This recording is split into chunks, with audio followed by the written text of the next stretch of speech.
akufi avant akena makamususu abombaki bonga abombaki alobana baka mukia pamba aflashaki to akufaka malobe kufaka te atikeli biso testament na bakombo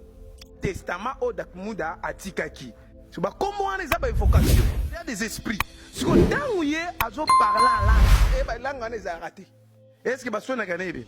ntango ye azalaki ya viva pourquoi bana obanga ye bonga loba ntango azalaki ya viva eza kaka nzambe mutafia kulie agangi kombo ebembi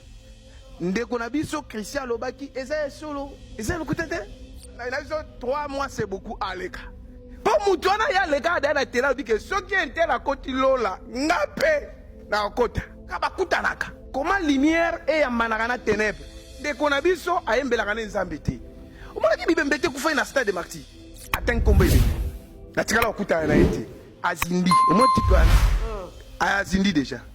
nenga zana kaona ye yangwana kolanda plein na bangwana te bibembe ba ka osambela place wana kolinga na solution vérité ye grand maître na ye wana ndi muta osala ye ngombi mabayebi ye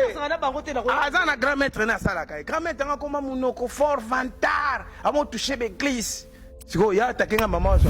sikiseki sila bango na monde spirituel to yebani te na malobe silite nga ze bembeta a musicien mondial bazala banganga nganga bapesaka ye mbote na maboko ta otikelo libabe na maboko baza ba grand maître ya monde des ténèbres eyokani omoni Christian Dakumuda amne efana na kimia soka bongolaki motema bakendeki na cimetière ti bakendeki place corps bakendeki na ndenga spiritualité bazele pe bakunda ye apres bakende kuluka ye soki akufaki ya solo na nzambe ange ndako beta bango fimba kolanda bango bango